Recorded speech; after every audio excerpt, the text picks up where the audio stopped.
En nuestro segmento de reporteros, la prohibición de libros con la ley HB 1467. Y les daremos una probadita de mochi, el famoso pastelillo japonés, en Rincón Nippon. Quédense en la hora cultural de la televisión mexicana. Rafael García Villegas, qué alegría estar contigo, iniciar la semana. Mi querida Laura Barrera, amigos del auditorio, bienvenidos a Noticias 22. Hola, Laura Regis, en la traducción de lenguas de señas mexicana. Y sin más preámbulo, vamos a dar paso a la información. Efectivamente, la memoria del autor de Ciudades Desiertas se hizo presente en el corazón de la Ciudad de México. Vamos a ver. El pasado 16 de enero de 2024 falleció quien es quizá uno de los máximos representantes de la denominada literatura de la onda, José Agustín, quien fue homenajeado por parte de la Secretaría de Cultura Capitalina en la plancha de Zócalo este domingo 21 de enero. Yo pensaba que yo era rockera y él estaba... No se terminó la onda.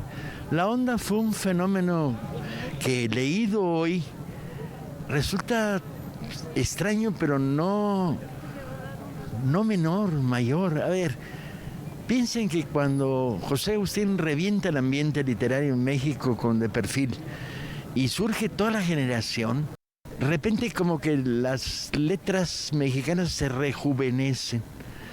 Y hay que deberle esto a José Agustín. José Agustín incorpora de entrada un lenguaje repleto de albures, sentido del humor, malicia urbana, situado en los ámbitos de aquella clase media pre-68era. Bajo una colorida velaria, un público mayormente joven escuchó los testimonios de Andrés Ruiz, Luisa Iglesias y Paco Ignacio Taibo II sobre el autor de La tumba. Coincidieron en la vitalidad, la irreverencia y la vigencia de José Agustín. Me imagino que estamos todos aquí porque... Mi sorpresa es que tengo la clara sensación de que leído hoy por adolescentes funciona re bien. La literatura de Agustín está viva. Y han pasado muchos años. Eso sería el mejor homenaje que podemos hacerle. Viejos rojos, viejos rockeros y viejos escritores no mueren nunca, porque están los libros que se quedan atrás. Y por otro lado, José Agustín es un personaje encantador. Junto con René Avilés, Parménides García, Juan Tovar y Gerardo de la Torre, la literatura de la onda y José Agustín están vigentes en los lectores, pero también en las jóvenes plumas, a decir de Paco Ignacio Taibo. No está ausente. Hemos estado publicando en tierra adentro autores de menos de 30 años. Y tienen el espíritu de José Agustín, sin duda. Son igual de irreverentes y de insolentes. Nunca va a desaparecer esta visión del joven rebelde. Ahora hay que pedirle a estos jóvenes rebeldes, y afortunadamente tienen la edad y el talento, que empiecen a encontrar sus grandes historias. En la cámara, Saúl Nieto y Francisco Hidalgo, Noticias 22, Víctor Gaspar. La gente por 8 se convierte humanos en borrachos. Poesía, filosofía y música se amalgamaron en su obra. A 100 años de su natalicio, sigue siendo un referente indiscutible de una cultura que no reconoce fronteras. Hombre puente, como lo definió Octavio Paz, Ramón Shirao fue homenajeado y recordado por los miembros de la Academia Mexicana de la Lengua. A través de una videoconferencia, Angelina Muñiz Uberman, Fernando Serrano Migallón, Eduardo Matos Moctezuma y Adolfo Castañón destacaron varios aspectos del poeta, ensayista y editor. De su obra resaltaron Introducción a la Historia de la Filosofía, escrita cuando él tenía menos de 40 años. Y esta historia de la filosofía hay que concebirla en dos maneras, como un ejercicio filosófico, pero diría yo que también con un ejercicio literario, porque está compuesto de pequeñas viñetas. Y más adelante él va a seguir haciendo su ejercicio filosófico, por así decir, sin dejar de escribir su historia de la filosofía. Pero por otra parte, él nunca dejó de ser fiel a la escritura de su propia obra poética, esta sí escrita en catalán. Y este catalán lo enlaza con el mundo de los emigrados catalanes en México, como puede ser el padre de Roger Bartra, Agustí Bartra y otros escritores catalanes. Educado en la lengua catalana, Ramon Xirau estudió en la Facultad de Filosofía de la UNAM. Gustaba de la pintura, arquitectura y música. Xirau se ocupó en interrogar un tema básico que es la relación entre los filósofos y lo sagrado, la filosofía de la religión, y cerca de lo sagrado están no solo los poetas, los filósofos que se han ocupado, digamos, de la religión, sino también los poetas que se han visto atraídos por esos temas de lo sagrado, y ahí entra entonces de nuevo Octavio Paz, Juan Ramón Jiménez, José Gorostiza, Antonio Machado, y en el ámbito de la filosofía propiamente dicha, la mística, el pensamiento de un San Juan de la Cruz. Además de sus poemas y textos filosóficos, queda su labor como editor y el trabajo que realizó en la revista Diálogos. Xirau estuvo siempre marcado por la cercanía de la muerte de su padre, de su hijo, y por el gran fantasma de la muerte colectiva que implicó el destierro y la Guerra Civil Española. Y aunque Xirau no es un poeta político, tiene no pocos poemas que tienen que ver con el ámbito de la guerra. Noticias 22, Alberto Aranda. El México de Buñuel invade el MoMA. Así regresa el cineasta español a la Gran Manzana. El Museo de Arte Contemporáneo de Nueva York proyectará las películas que el director Luis Buñuel produjo en México. Llevamos preparando este programa de Buñuel en el MoMA desde hace ya 3 años. Entonces, pues nos da mucho gusto que por fin se logre presentar. Van a ser 20 de las 21 películas que hizo Luis Buñuel. A 100 años del Manifiesto Surrealista, se proyectarán las obras del director español durante el ciclo de cine titulado Buñuel en México. Luis Buñuel también trabajó en el MoMA de Nueva York. Después, huyendo de la Guerra Civil Española, trabajó brevemente en el MoMA en Nueva York, en el departamento de cine, hasta que, pues por algunos comentarios muy negativos de parte de Salvador Dalí, pues tuvo que exiliarse aquí en México para beneficio de los mexicanos. Los filmes se exhibirán en 35 milímetros gracias a la colaboración del Festival Internacional de Cine de Morelia, la Cineteca Nacional y la Filmoteca de la UNAM.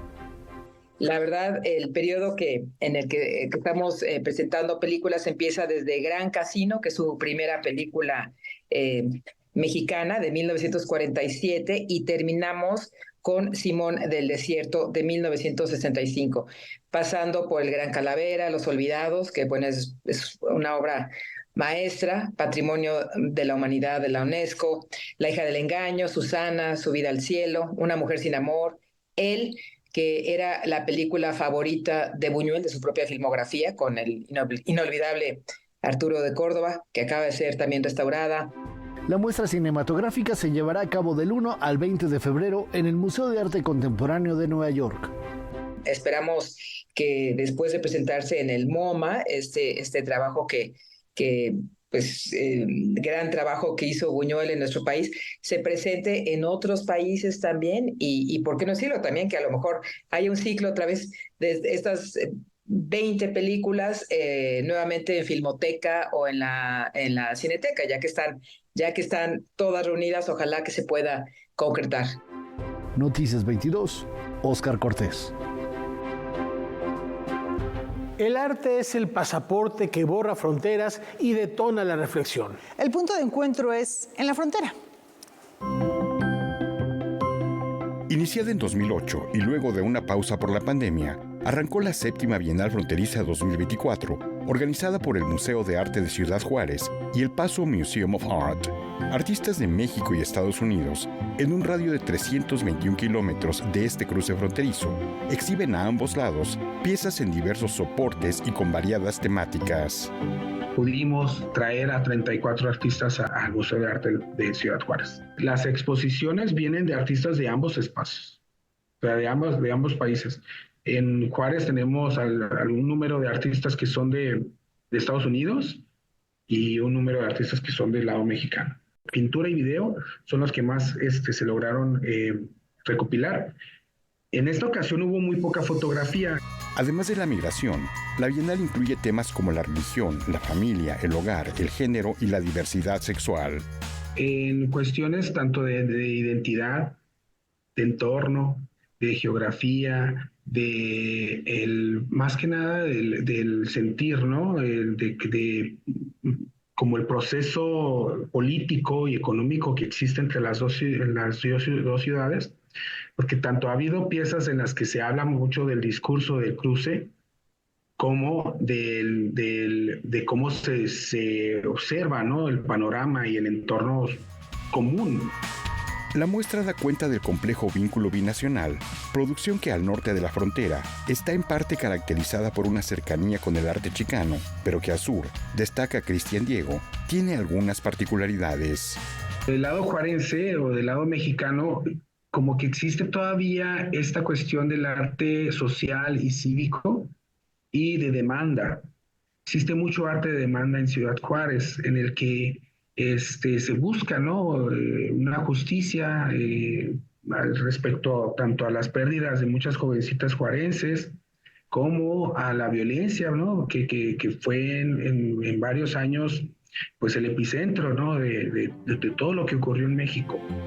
La séptima Bienal Fronteriza 2024 fue inaugurada en el Paso Museum of Art el pasado 15 de diciembre y la edición mexicana abrió sus puertas en el Museo de Arte de Ciudad Juárez el 19 de enero. Ambas permanecerán abiertas en sus respectivos recintos hasta el 14 de abril. La entrada es libre. Noticias 22, Víctor Gaspar. El artista Eco está convencido de que la memoria permanece. Y bajo este concepto, con una pieza efímera, busca compartir también sus recuerdos de infancia cuando visitó la casa de Trotsky. León Trotsky fue asesinado de un golpe certero en la cabeza. Este hecho marcó a Héctor de la Garza en su infancia, como cuando muchos visitó la casa que habitó en Coyoacán. Ahora retoma lo vivido para el mural efímero que realizó. ¿Por qué atacan concretamente el cráneo de Trotsky? O sea, ¿por qué no envenenan o un cuchillo en el cuello o lo que tú quieras? Las mil maneras que hay de asesinar. ¿Por qué concretamente tiene que ser el cráneo de Trotsky? Y eso me lleva a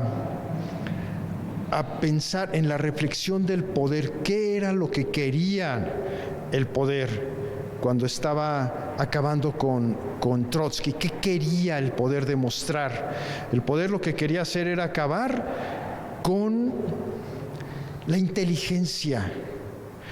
Pero, ¿sabes cuál es el tema? No se puede asesinar a la inteligencia. Al asesinar a Trotsky, lo volvieron inmortal. El mural retoma algunas frases que están relacionadas con el pensamiento de Trotsky. Los grandes carteles y el concepto de mural que está aquí está inspirado obviamente en la intención de la revolución. Es decir, para que sea un mensaje claro, contundente y directo. Entonces, por eso están las frases para llevarnos directamente a mi postura ante lo que pasó aquí. No se puede matar a la inteligencia. Es una afirmación absoluta. Mi mérito es nunca cambiar de opinión. Entonces está aquí el diálogo o la ausencia de diálogo. El mural será retirado, pero como dice Héctor de la Garza, el pensamiento de Trotsky permanecerá. Aquí hay varias coreografías, ¿no? Está la coreografía de abajo, en donde critico precisamente la mezquindad del mensaje político, que el mensaje político pasa, o sea, lo que podemos tirar de todo esto es el mensaje, pero el mensaje nos marcó y el mensaje determinó la historia. O sea, el ojo es un testigo indiscreto, el ojo no puedes evitar, no puedes desmirar lo que miraste. Entonces, en ese sentido, el mural va a estar en tu memoria y no se puede asesinar la memoria. Noticias 22, Alberto Aranda. Los relámpagos de agosto resplandecen en enero. Así que sálvese quien pueda.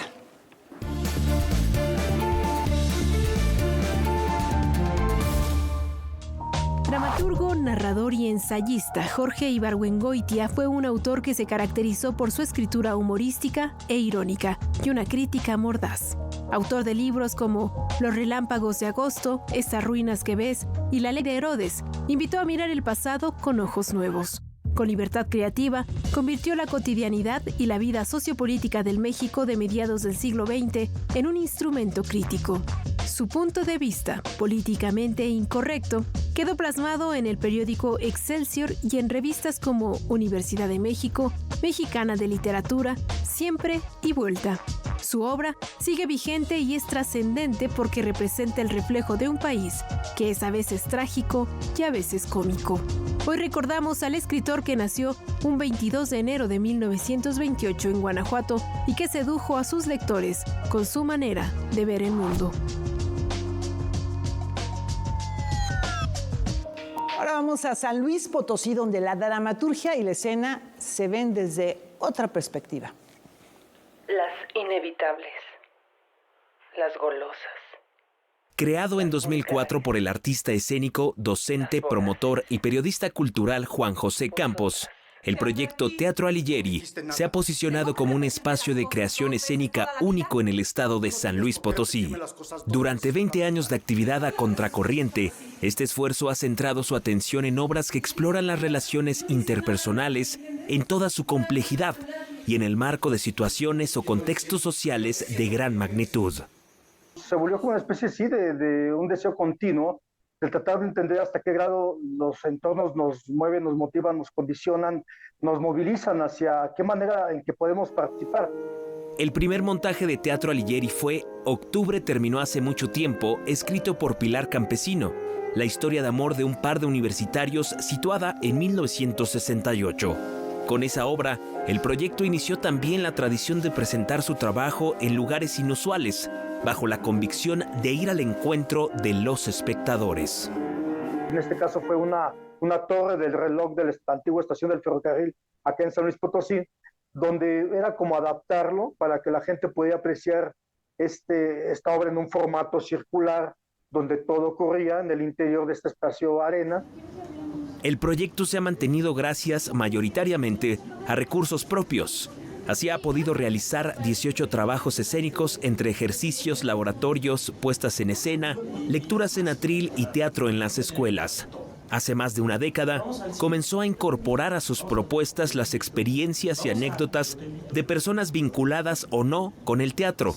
Como Yo te amo, pequeña radiografía de susurros compartidos, es un ejemplo de esa labor, pues retoma las reflexiones y vivencias de 4 jóvenes sobre la violencia de pareja.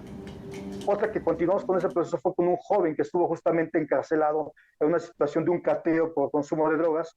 Esta obra se llamó Proceso 4.99. Cuando sale, nos reencontramos, él es un joven actor también local, y llevamos a escena esta experiencia, ¿no? Esta experiencia justamente de cómo él vivió un proceso muy agresivo siendo alguien muy joven. Para celebrar sus 2 décadas de existencia, el proyecto Teatro Alighieri prepara, entre otras cosas, la reposición de la obra Diacronía para esos pequeños idiotas, el amor se sirve caliente. En sus perfiles de Facebook e Instagram podrá estar al tanto de sus actividades. Noticias 22 es Arache Meléndez. Y el encuentro total con el yo, del yo que sube y va. Migración, familia, arraigo, olvido. Estos elementos se encuentran ecos en el documental Se me hizo tarde en México. Huérfanos desde muy jóvenes, los hermanos Riley emprendieron un viaje por barco para llegar a México. Este país los recibió y aquí comenzaron una vida, una familia, pero dejaron atrás su pasado. Esta historia nos la comparte la hija de uno de ellos, quien al fallecer le pidió que lo enterrara al lado de su madre en Estados Unidos. Su madre murió cuando ellos eran unos niños. Tenían 7 y 5 años, muy chiquitos. Entonces me parece que eso quebró sus vidas de alguna manera y se debe de haber sumado a muchas otras circunstancias. Algunas están sugeridas en el documental, pero creo que la base de todo es la orfandad y creo que el desarraigo de ellos en México también lo tenían en Estados Unidos, o sea, no tenían un lugar a donde volver allá, ¿no? Luisa Riley realizó Se me hizo tarde en México, una carta a Gertrude, para compartir quizás su documental más personal. Y es que la cineasta ha contado la vida de otros, pero esta producción es la más íntima de su carrera. Fue un pasado que siempre estuvo presente en su vida, pero que él no compartió conmigo, por lo menos. Entonces, pues, la curiosidad y la necesidad de saber por qué había migrado a México. Él se vino a México y nunca volvió a Estados Unidos. Mi tío también, pero mi tío sí volvió a Estados Unidos, ¿no? Mi papá jamás regresó. Aquí murió, aquí se quedó. La migración, la familia, el arraigo, el olvido y la orfandad cruzan esta historia de los hermanos Riley y su madre Gertrude. En este caso, le di un tratamiento casero al material, es decir, lo dejé crudo. Como es el relato es muy directo, es muy crudo. Y el material no tiene retoque, no está restaurado, se ven los sprockets, es de 16 milímetros. El sonido tampoco busca recrear atmósferas ni hacer como que vemos a los pájaros volar, sino es solo el viento y el mar. Y me descubrí en ese proceso de investigación hablándole a mi abuela porque hubo un encuentro fortuito con la tumba de mi abuela. Mi hijo la encontró accidentalmente en un viaje a Nueva York. Encontró la tumba de mi abuela. Y te puedo decir que cuando fui a ver la tumba, fue como si se me revelara el mundo entero. O sea, al ver la tumba me di cuenta que ahí había un pasado. Se me hizo tarde en México, una carta a Gertrude tendrá una breve temporada en la Cineteca Nacional para posteriormente ser presentada en El Chopo y la televisión cultural. Noticias 22, Alberto Aranda. Vamos a conocer a los caricaturistas precursores de la Revolución Mexicana. Las gestas de emancipación no brotan de la noche a la mañana. Si queremos entender los motivos de un evento histórico como por ejemplo nuestra revolución, habría que revisar los antecedentes, el contexto social y político de la época. Rafael Barajas Durán, motivado por su vocación artística, trabajó por años en una investigación para dar con los primeros signos que anunciaban el levantamiento armado del 20 de noviembre de 1910, y estos los halló en la caricatura política de los semanarios. Me puse a investigar sobre los materiales y todo esto, y la verdad, esta investigación forma parte de un trabajo que yo pensé originalmente que iba a ser como de 100 cuartillas, ¿no? Llevo 7 volúmenes entregados, pesadísimos. Fue una investigación larguísima, latosísima, llevo años investigando el tema. La amplitud de esta investigación le ha permitido abarcar desde el ascenso de Porfirio Díaz hasta el trabajo de los hermanos Flores Magón y el Club Liberal Ponciano Arriaga. Así, ha creado la serie Caricaturistas Precursores de la Revolución Mexicana. En el Museo del Estanquillo, El Fisgón, acompañado de Felipe Arturo Ávila Espinosa y Antonio Saborit, presentó el primer volumen dedicado a Daniel Cabrera y la fundación de El Hijo del Ahuizote. Es un libro que significa una gran contribución a la historiografía tanto del porfiriato como de la revolución. Es una visión profunda del porfiriato, pero desde otra óptica, porque la historia moderna de México y México del antiguo régimen a la revolución y la biografía de Paul Gardner son historiografías construidas a partir de las élites. Y el libro de Rafael estudia los mismos procesos, los mismos acontecimientos, los mismos personajes, pero desde una óptica totalmente distinta, desde el periodismo de oposición. Los que nos dedicamos profesionalmente a la historia es afinar cronologías, ¿no? A pulir cronologías. Y lo que tenemos enfrente con este reciente trabajo de Rafael es precisamente una cronología sumamente fina de una etapa que creemos conocer. Caricaturistas Precursores de la Revolución Mexicana, El Hijo del Ahuizote, se publica bajo el sello del Fondo de Cultura Económica y ya está disponible en librerías. Para Noticias 22, Rodrigo Peredo. La Sinfónica del Poli inicia temporada con un cuento con sabor a ópera. La Orquesta Sinfónica del Instituto Politécnico Nacional comenzará su temporada con un programa llamado La ópera es todo un cuento. Para ello elegí 3 obras muy interesantes que primero tienen mucho en común. La primera parte se va a tratar de música compuesta para unas óperas, tanto en el caso de Smetana como Dvorak. Y en la segunda parte será interpretada la Sinfonieta de Janáček. Primero vínculo es la ópera, y segundo vínculo que todos los 3 compositores son de origen checo. Por primera vez, la orquesta interpretará la obertura de la ópera La novia vendida, de Smetana, de quien se cumplen 200 años de su nacimiento. Compone una música maravillosa, dedicada no solamente al arte en sí o a la ópera en sí, sino nos habla sobre su país, sobre su cultura, nos narra sobre naturaleza, paisajes. Sobre todo es muy representativo de Smetana, su ciclo de poemas sinfónicos Má vlast, que significa mi patria. También tocarán Rosalka, una de las obras más populares de Jovac, interpretada por la soprano Angélica Alejandre y el tenor Andrés Carrillo. Presentamos extractos, los más significativos, que es Aria de la Luna, de Rosalka, que es famoso, que ya se había tocado en Politécnico. Pero el Aria del Príncipe, no. Y el dúo de amor, el dúo final de amor del tercer acto tampoco se ha presentado. Y nos van a acompañar maravillosas voces mexicanas. Con la presentación de la Sinfonieta de Janáček, finalizará el primer programa de la extensa temporada en la que se estrenará mucho repertorio. Tocarán solistas invitados nacionales e internacionales y se escucharán piezas compuestas por miembros de la orquesta.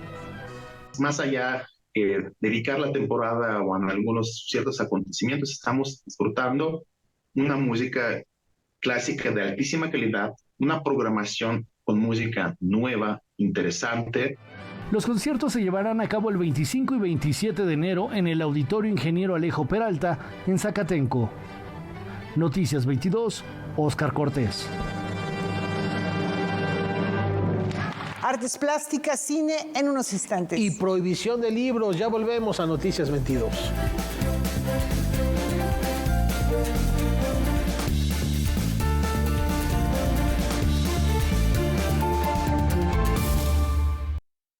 Construimos y rehabilitamos infraestructura para que llegar sea accesible para todas y todos. Más de 8,000 kilómetros construidos. Esto equivale a recorrer una distancia desde Chetumal hasta Alaska. Se han invertido más de 500,000 millones de pesos para beneficio de los 129 millones de mexicanos. Más que números, nuestro compromiso es con el pueblo de México. Secretaría de Infraestructura, Comunicaciones y Transportes. Gobierno de México. Con los gobiernos de Morena, la esperanza avanza. Se construyen grandes obras como hospitales, presas, trenes y aeropuertos.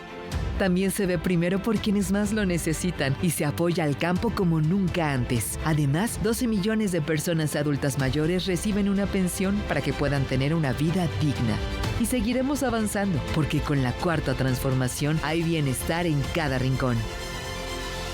Morena, la esperanza de México. Ahí viene la Cuarta Transformación, con este ritmo que está sabrosón, unidos en una revolución que mi México lindo merece hoy.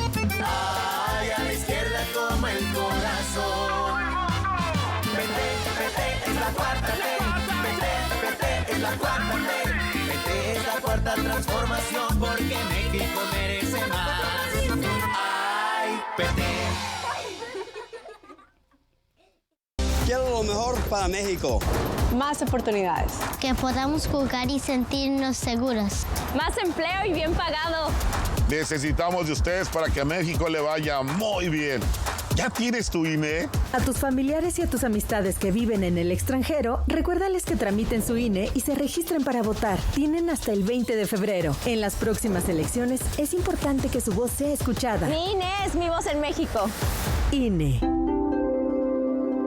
Hay prácticas que debilitan el sano ejercicio de la democracia. Que genera desconfianza y silencia la participación. Que no permite el progreso y fomenta la desigualdad. Que elimina la certeza del resultado. Por ello, el Tribunal Electoral trabaja con transparencia y rinde cuentas para ganar tu confianza. Sus sentencias contribuyen a la inclusión, a la paz social y a la estabilidad. protege tu decisión y brinda certeza a la democracia.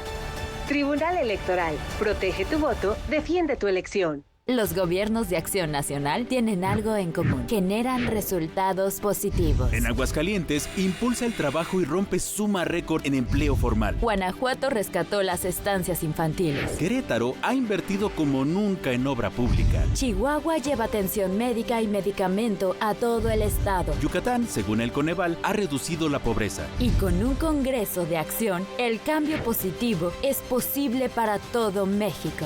PAN.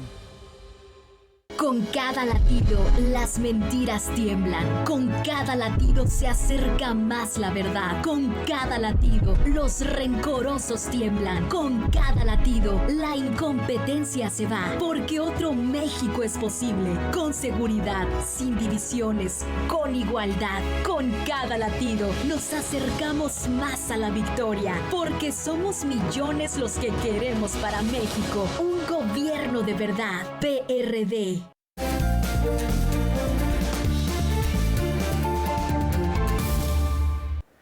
En Rincón Nippon preparemos el paladar para disfrutar del mochi.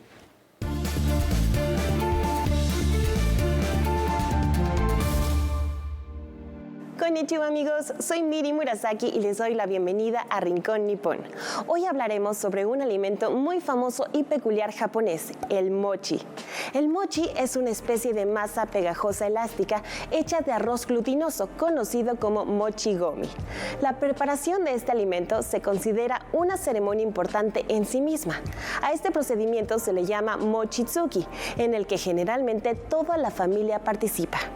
Además, es una tradición realizarlo a público abierto, ya que este manjar desempeña un papel crucial en las primeras festividades del año, especialmente en la celebración llamada Oshogatsu, el Año Nuevo japonés. La elaboración y consumo del mochi durante estas festividades se considera una tradición que simboliza la renovación y la conexión familiar. El mochi tradicional consta solo de arroz glutinoso. Sin embargo, las variantes modernas han dado lugar a innovaciones emocionantes como los mochi rellenos de frijol dulce japonés llamado anko o de fruta y helado. El mochi se ha convertido en una paleta culinaria que satisface tanto a los amantes de lo clásico como a los que disfrutan de la creatividad de la gastronomía. Existen variaciones del mochi como el dango, un dulce famoso japonés hecho con mochiko, harina de arroz, y también el warabi mochi, que aunque técnicamente no es mochi, se relaciona porque es una especie de gelatina dulce hecha de lechos de almidón cubierta de kinako, harina de soya con azúcar, platillo que también se consume en Año Nuevo. También existen las galletas tostadas de mochi hechas con una máquina especializada y una plancha parecida a la de los waffles. El mochi japonés, con su historia rica y variada, se ha convertido en una parte integral de la cultura culinaria japonesa. Ya se ha disfrutado de su forma clásica durante las festividades o en sus innovadoras variaciones modernas, el mochi es un vínculo que se conecta con el pasado y el presente, añadiendo un toque de dulzura rica a la tradición culinaria de Japón. Yo soy Miri Murasaki y nos vemos a la próxima por Rincón Nippon. ¡Sayonara! Sayonara, Miri, con este antojo que ya nos dejaste. Y bueno, continúan las actividades culturales en torno a los 30 años del levantamiento zapatista. Se conmemora en Chapultepec los 30 años del levantamiento armado del Ejército Zapatista de Liberación Nacional. Si te gusta la fotografía, el cine y el arte, quédate a ver lo que Procine trae para ti. Tenemos básicamente 4 actividades. Una es una exposición en las rejas de Chapultepec, en donde participan 14 fotógrafos que a lo largo de estos 30 años han retratado en diferentes momentos al Ejército Zapatista de Liberación Nacional. Las mesas de análisis con especialistas y el ciclo de cine ya comenzaron. Su próximo evento será este sábado en la Casa del Lago de la UNAM. Porque sabemos que el papel de las mujeres en las comunidades indígenas pues se revolucionó completamente a partir del surgimiento del EZLN. La tercera mesa va a ser el papel jugado por la sociedad civil a lo largo de estos 30 años, ¿no? Sabemos que el EZLN tuvo unas formas muy diferentes y novedosas de difundir el movimiento, que eso utilizó las nuevas tecnologías. También se proyectarán películas como Un lugar llamado Chiapas, Las compañeras tienen grado, Corazón del tiempo y La montaña. Las actividades que continuarán hasta el 17 de febrero, puedes consultarlas en la dirección que aparece en pantalla. Para Noticias 22, Nicole Rubio. Sigamos aprendiendo a través del juego. Conozcamos quién está ahora al frente del Papalote. El Papalote Museo del Niño escribe un nuevo episodio en su historia. Alejandra Cervantes Mascareño fue nombrada por unanimidad como la nueva directora general de la institución, cargo que desempeñó Dolores Beistegui durante 12 años. Pues mira, la verdad es que es un honor para mí estar a frente de Papalote Museo del Niño. Es una institución a la que todo México le tenemos cariño, en la que todos hemos forjado memorias. Alejandra Cervantes Mascareño trabajó por más de una década en la gestión de proyectos y relaciones institucionales, desde organizaciones civiles, la iniciativa privada o el gobierno federal. Estuve más de 7 años en el Museo Nacional de Antropología, dirigiendo el patronato del museo, en donde justamente tuve la oportunidad de llevar a cabo proyectos muy importantes de infraestructura, de mantenimiento, de restauración de piezas. Después estuve en el Museo de Memoria y Tolerancia como directora de estrategia. Encontré un nicho muy interesante y realmente apasionante para mí en el mundo de los museos. Yo soy una apasionada de los museos desde que soy niña. El aprendizaje a través del juego y las actividades lúdicas que impulsan el cuestionamiento crítico en los niños seguirán siendo una prioridad bajo su gestión en Papalote. A su vez, considera que habrá que adaptarse a la evolución tecnológica de nuestros tiempos y que viven las infancias.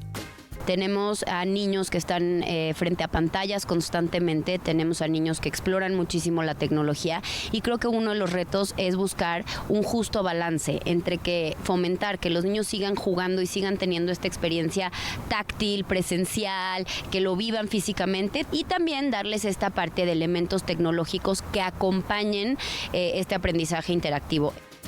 El museo cumplió 3 décadas de historia en 2023 y a lo largo de este periodo se ha preocupado por modernizar sus espacios y contenidos constantemente. Cervantes Mascareño continuará con este proceso y reafirma el compromiso que tiene la institución por la seguridad y la libertad de las infancias. Con todos los cambios sociales y comunitarios que estamos viviendo, no va a ser la excepción. En Papalote cabemos todos. En Papalote estamos trabajando para que los niños y las niñas que nos visitan cada vez vayan teniendo herramientas de inclusión, de diversidad y realmente sepamos que solamente a través de la inclusión y solamente abrazando la diversidad nos hacemos más ricos y nos hacemos más grandes. El Papalote Museo del Niño abre las puertas a las infancias en sus diferentes edades con una vasta programación, pero también busca reencontrarse con aquellos niños y niñas que le visitaron en sus primeros años y que quizá hoy ya son padres o madres. Para Noticias 22, Rodrigo Peredo. Vayamos tras bambalinas y esta noche vamos a ponernos en la piel de Verónica Langer. Ha sido una presencia constante en teatro, cine, radio y televisión. Paralelamente a la actuación se ha dedicado a escribir desde obras de teatro para escenificarlas ella misma hasta llegar a la novela. Ha participado en más de 60 obras de teatro. Estudió actuación en la Escuela Nacional de Arte Teatral y también Letras Hispánicas en la UNAM.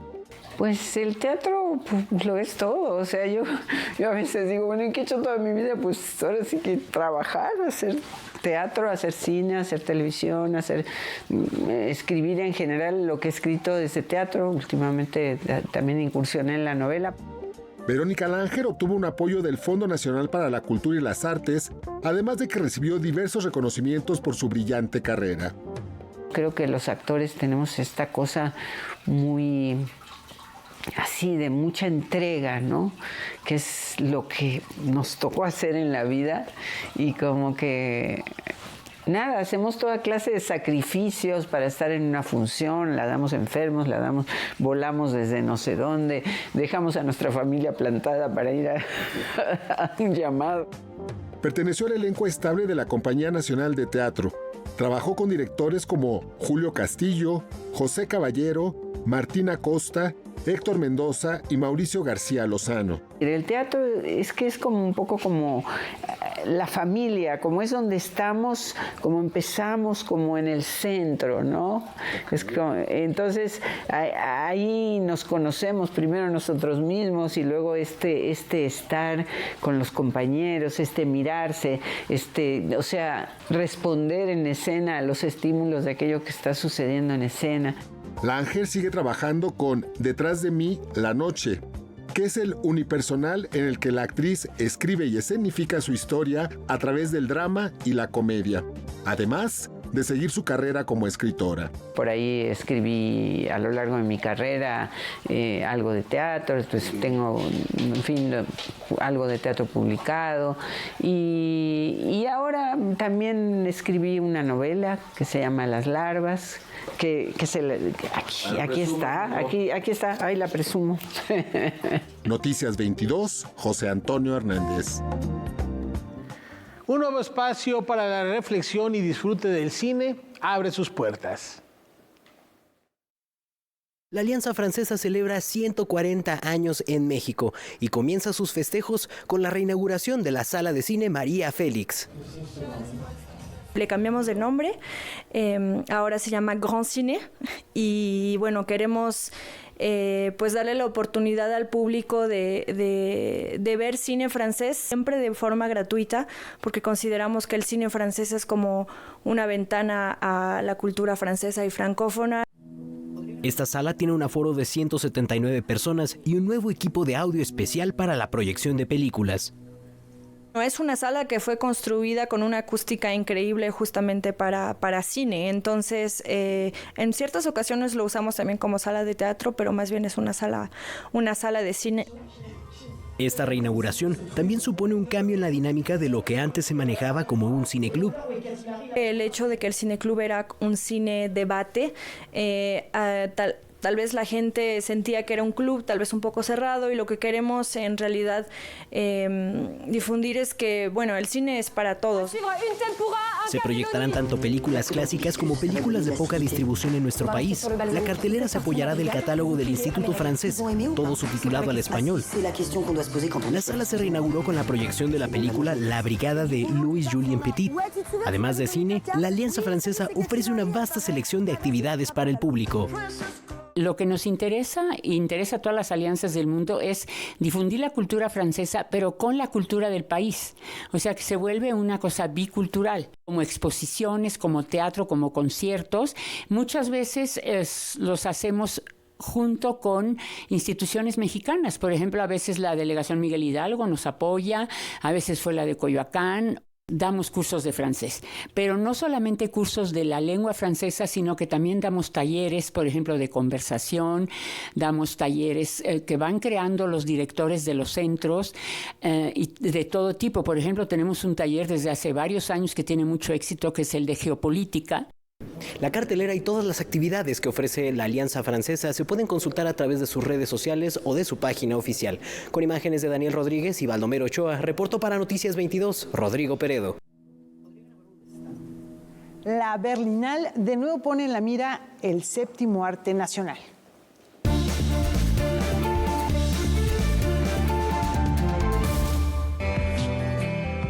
El cineasta mexicano Alonso Ruiz Palacios competirá por el Oso de Oro en la edición 74 del Festival Internacional de Cine de Berlín.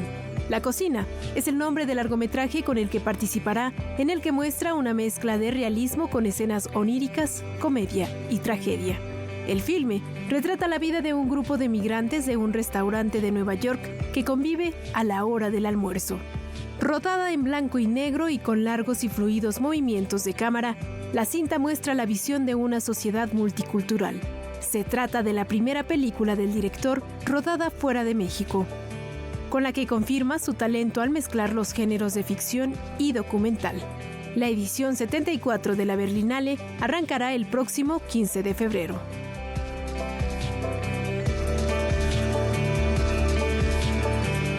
La distopía de Ray Bradbury con su Fahrenheit 451 parece no estar tan alejada de la realidad cuando ponemos bajo la lupa de Lunes de Reporteros la ley HB 1467.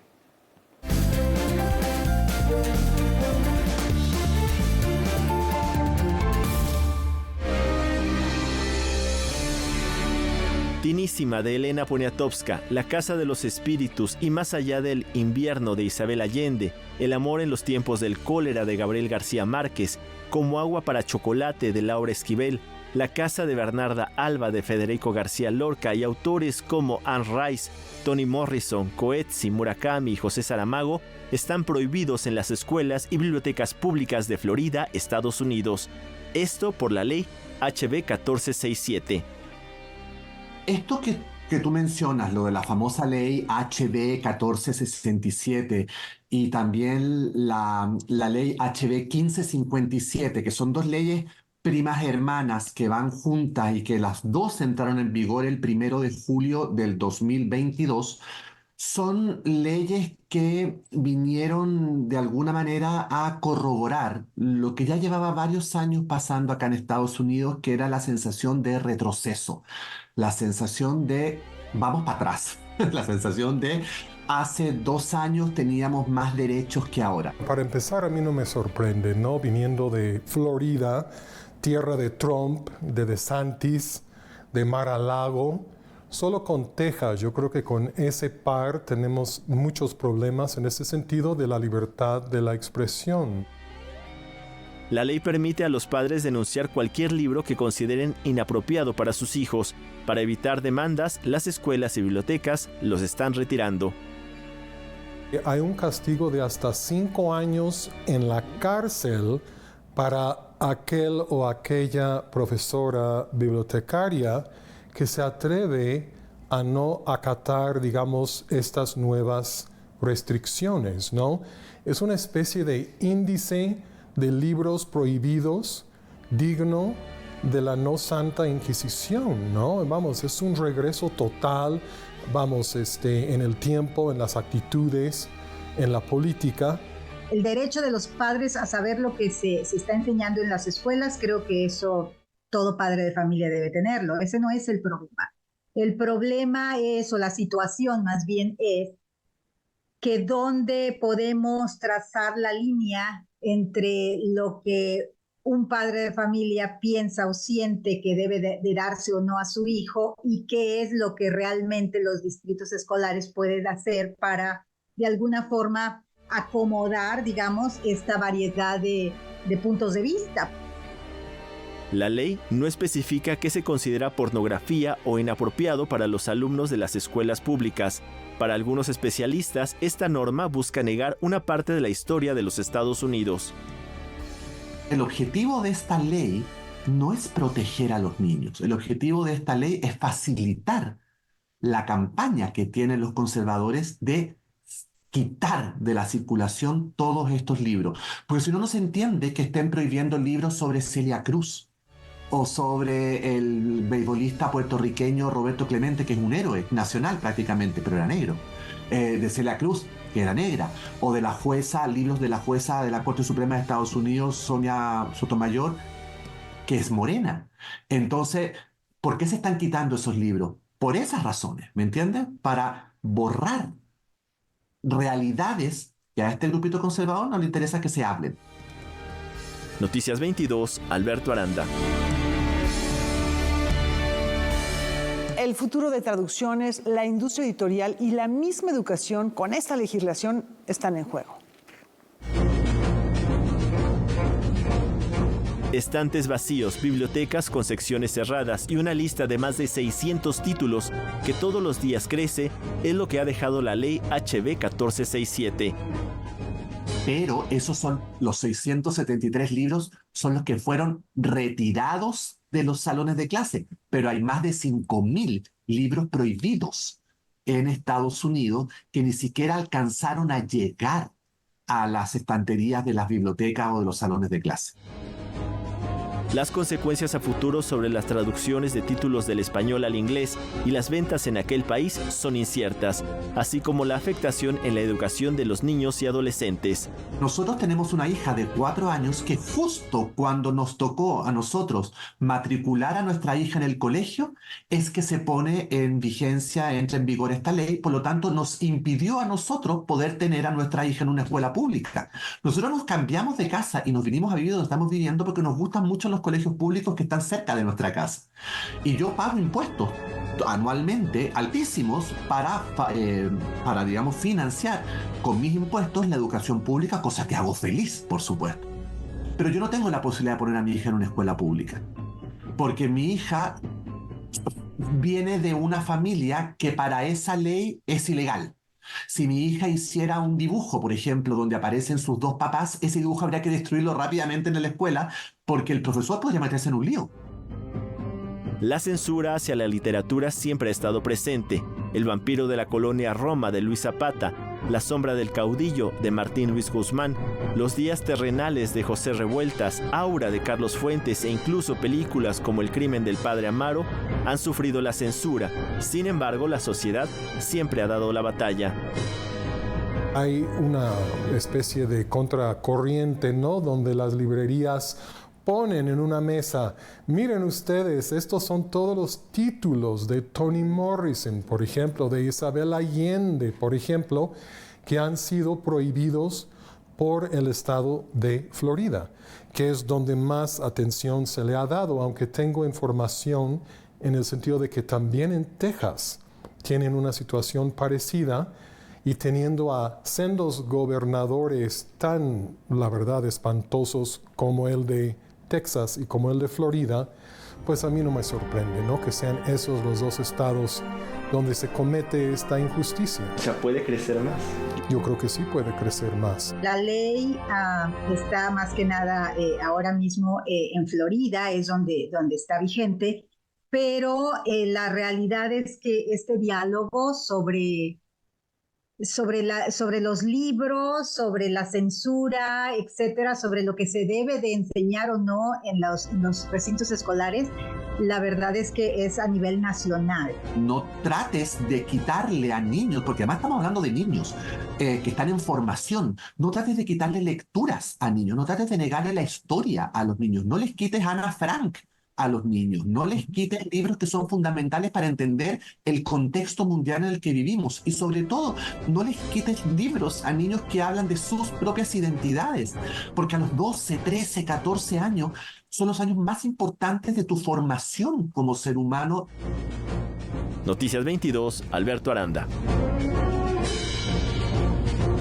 Hacíamos referencia al inicio de este reportaje que nos preparó Alberto de la distopía de Ray Bradbury, Fahrenheit 451, donde precisamente era quemar libros para tener un control sobre la población a través de la televisión. En 1933 también los nazis mandaron a hacer una quema de libros y estamos hablando, Laura, de un fenómeno de libertad de conocimiento y no dejemos de lado que muchas veces prohibir algo despierta cierta curiosidad. Y puede ser hasta peor el resultado. No hay que prohibir, hay que encaminar, hay que encauzar. Si no todos los libros son para todas las edades, pero hay que ir sabiendo por dónde se va encaminando ese hábito lector. Efectivamente, mencionas hechos históricos, también el emperador Diocleciano hizo una purga de libros, sobre todo los libros que tenían que ver con alquimia, en la biblioteca de Alejandría. Entonces vemos que a lo largo de la historia se ha hecho purgas de libros, quemas de libros, y esto se extiende también al cine, a la música, a otras manifestaciones culturales, en los fanatismos de cultos religiosos muy diversos, ¿no? Pero les tenemos una noticia, el conocimiento prevalece, hace ratito hablábamos de la memoria, y no es la manera de censurar, simplemente, y volvemos a la provocación, encaminar, que hay que leer de absolutamente todo, no hay lecturas malas, simplemente hay lecturas que nos conducen, y mientras más leamos, vamos a tener ese criterio para discernir qué leer y qué no leer, o por dónde seguir ese camino de pasión por las letras. ¿Qué nos interesa? ¿Cuáles son nuestros caminos, digamos, desde el punto de vista de la lectura? Pero bueno, eso lo tiene que decidir cada quien en un ejercicio de libertad. Y los padres y la escuela, porque si hay libros que adoctrinan y hay que tener mucho cuidado con saber cuáles son y hacia dónde nos adoctrinan, y hay otros libros que definitivamente nos liberan, y por eso existe la poesía y por eso también existe la música. Claro. Y nos vamos a despedir con música, Laura. Algo que no solamente no está prohibido, sino que está presente en muchísimas partes del mundo hasta hoy en muy diversos idiomas, es la música de Consuelo Velázquez. Ella el 22 de enero de 2005 deja este plano material, pero también inscrito con huellas de oro en el imaginario sentimental y musical de México, su música. Así la recordamos esta noche. Muchas gracias. Hasta mañana. Hasta mañana.